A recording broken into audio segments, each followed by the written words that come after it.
Hey guys, Jason the X from SCNS Live, and even though we're taking a break, we're still going to be doing interviews, talking to some of our favorite local filmmakers, and we've brought in two today. This is Gerald and Michael Crum. Welcome, guys. How you doing? Now you've got a project called Allegiance of Powers about these two just kind of quirky is the word you use, heroes, Egotan and Cybersting, but now you want to do more with that. So tell me about the project you're working on right now. Well, they're very oblivious superheroes. They don't know what's going on in the world at all. Okay, everything is just about recycling, the orphans, the whole, 1960s Adam West type of Batman type of feel, right? But it's not just them. There's a whole bunch of other superheroes and evil villains and everything, but that's where those are serious. They're much higher in the superheroing pyramid, if you would. It's the bad guys or everybody else with superpowers and everything. They have the cool, really weird superpowers, and the good guys, one's abnormally strong, one's abnormally fast. That's it. Just a wee bit better. They're just a little bit better than an average person, and somehow they get through all these things. You just can't wait for the next. Oh crap! They have to fight that guy. How the hell are they going to beat that? So they have this level of just survivability that just will be a joke throughout the series. With a really stupid mentality, just the whole idea of damsels in distress only drink tea, and if they drink anything else, they're evil.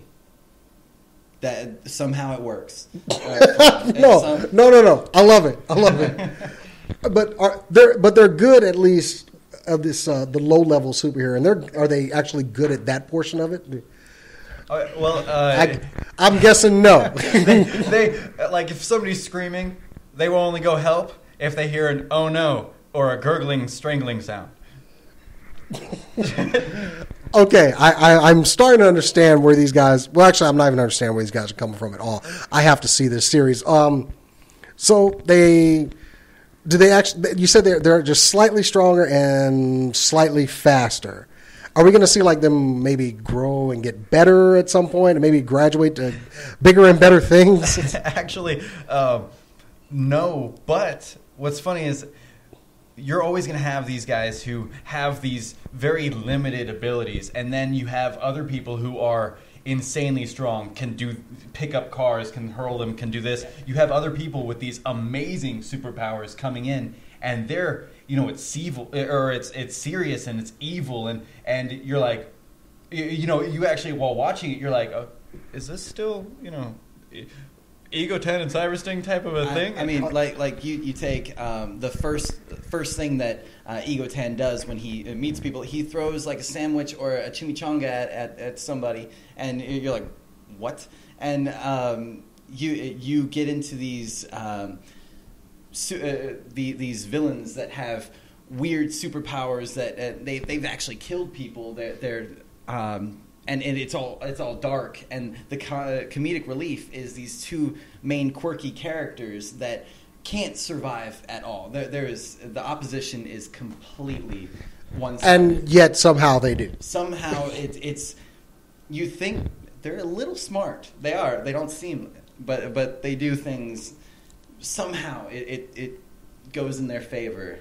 And even in the next episode, there's a guy who he's evil, but what he does is through touch, if he just touches somebody's flesh, he can control them and he can tell them what to do, and he grabs these other people with actual powers, these immensely superpowers who are good, and he uses them, and he's just tearing down the city, and the only people who can stop him are these two goofball superheroes. And what's funny is you get into web series and everything. People are like, oh, okay, it's going to have some action. The second episode is going to have 3 bad guys as well as 50 henchmen all attacking the 2 main characters at the same time. And sounds a little difficult. It's you want a giant action especially for sequence. The budget. Yeah, you want a giant action sequence. It's awesome. Okay, because we like action, we like giant action sequences. Okay, this sounds like something I'm interested in. But you guys, like you said, it was an original, just a couple of movies y'all were just going to put up on YouTube, and then you decided to go, hey, we've actually got something here. Okay, well, yeah, you've got something, but unfortunately, there's one element that's missing, and that would be the money. Okay, so why Kickstarter? Because, well, also, this is the first time you guys did Kickstarter. You decided to lower the amount and do it per episode. Well, we started. I actually put the initial amount as $10,000. That would be for the entire first season, and that's like 20 episodes. And the only problem is, it's like, okay, how quick can you actually get that kind of money? And that's a lot of money.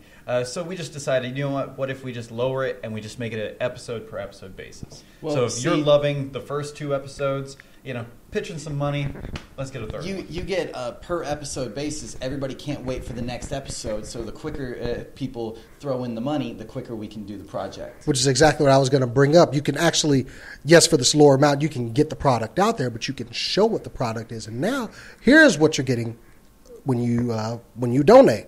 So I think that would actually help the process along as well. So and what's great is whoever donates, they can also pitch a character, maybe a villain, maybe a superhero that they might encounter that might be a bigger role later. But we're open to any character, anything. Hold on, let me go get my wallet. No, just kidding. No. So I just think it's open to the public to help us think of more characters. Yeah, we might tweak it a little bit, make it a little bit cooler if it's not as cool. But one thing of why we're doing it as a web series and not like trying to sell it to some TV stations and everything is because with a web series we have total free reign of it. Right.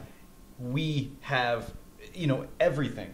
It's ours, and it's not like, hey, we have to go by these guidelines or these guidelines. Now we are going to try to keep it PG through the entire time. We're not going to have cussing. We're not going to have this. You might get some blood. But yeah, of course we'll have a little bit. That's no problem. But we're not like, even whenever we have subjective themes, like it's like suggested that this was a drug dealer, or this is guys drinking alcohol, but it's not going to be really shown. We're just going to keep it out there because so many people were like, oh, so what is this guy a weapons dealer or something like that? You don't need to know that. Just enjoy the movie. He's a bad guy. That's what you need to know. Right. Well, also, you guys are local right here in Dallas, Texas, and we're always interested in our local filmmakers. But being, Dallas is kind of coming together with a lot of creativity, a lot of movies, a lot of just projects coming right out of here. But there have been some difficulties along the way with you guys filming, right? Well, first of all, how much stuff do y'all do between you guys? I'm the sound guy, the editor, the director, filmmaker, the cameraman, the sound effect guy, anything behind the camera, I do. And how many are you stacking up on your head here? Actor.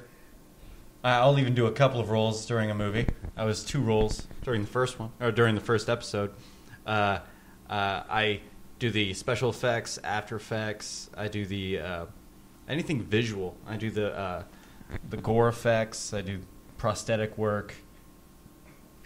So this is really a labor of love because you guys are wearing so many hats also, but you're willing to wear all of them just to get your product out there, and that's pretty cool to me. Yeah, in other projects before, we've outsourced it, and since we don't have a huge budget to throw out at other people who have done small little roles, they don't have the heart for it, and they don't do as good a quality of what we expect. So why not learn the craft yourself so you can put all your heart into it and you could see it. So I take it you guys didn't play the what's the Powerball that just happened because you're here, right?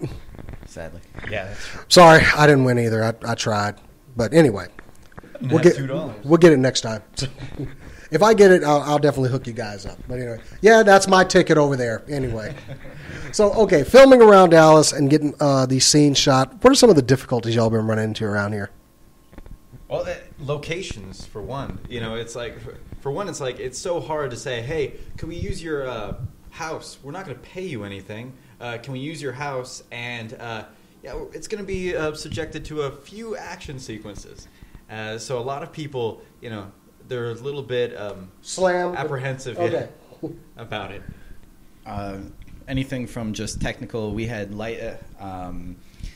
out in the middle of nowhere, we had a generator that we had to borrow the generator, and that generator had a leak. So we had a fuel leak. Yes, a fuel leak, and we only had 5 gallons of gasoline. We didn't have the budget for anything else. We had a crew member that their only job was to run back, get gasoline, run back, fill it up, go back, get gasoline, fill it up, and just back and forth. And they had to stand there at the machine and just keep dumping it in. Yeah. And one of our lighting sets, the fuse went out, so we only had one lighting source. I take it it's at night, so it's not like you can go find a fuse like right away. And it was at night. And it's a fuse you have to only order. Like, it's professional lighting equipment and everything, and it's a fuse that you can't just jimmy rig or anything. You can't just go pull it out of your car or something like that. And it was our only night scene because the next day we only had the camera for just the morning, so we had to send it back that next day. So we didn't have the luxury to wait. So we had to finish everything that day. So we had a lot of technical problems in that, and we had a time restraint. So any problem that we had, we didn't have the time, because to see anything, we had to have the lighting going, but we only had a certain amount of time to figure everything out because we only had a certain amount of gas. Nobody had any money to go get more gas. Oh, yeah. I'm in tremendous debt just from the first episode. We got some people that have some credit card counseling services. I'll send them your way. Okay, I have a lot of friends who are filmmakers in the area, do web series and everything. Any encounters with the police yet? No. I didn't mean to jinx you. I jinxed you. I'm sorry. We every weapon that was used here we go. Real. We had real AK-47s, real shotguns, real this. And so we made sure to hide really well when we bring out the actual real weapons. If we were going into a public place... Might I recommend spotters? We did have a couple. Okay, good. There you go. Everybody put the stuff away. Run, go. Okay, so clearly money is an issue. So Kickstarter, your Kickstarter's out there. You lowered the amount so people can go there. What is the web address for the Kickstarter? Or if you just go to www.kickstarter.com and type Allegiance in of Powers? Allegiance of Powers. Okay. And we're going to go ahead and put it at the bottom of the screen. We'll go ahead and put a graphic up here. See, I'm going to do like this, and it'll be there when it's movie magic. So, okay, so you've got the project going. We're hoping you get your funding because we'll be following it closely. And people, if you donate, you can pitch an idea to them, maybe about a hero that you want to see on screen. So I think that's quite the incentive for people wanting to, hey, I want my idea out there too. Let me throw a little bit of money that way. Oh yeah, and it makes it a lot more fun and interactive too, because it's like, hey, you want a character that does this or does that, we will put it into the actual movie, and depending on how much you donate, we can actually make it a reoccurring character that will always be and there. What's great about it is it's not just some cheesy little thing. It's you actually get to see him in a badass moment, and you're like, that was my we shoot character. this professional. It's all professional grade. We we don't settle for something. If it's cheesy, if it's the main characters, if it looks cheesy, it's supposed to be cheesy. But when it comes down to the action, the awesome parts of the movie, it's going to look cool.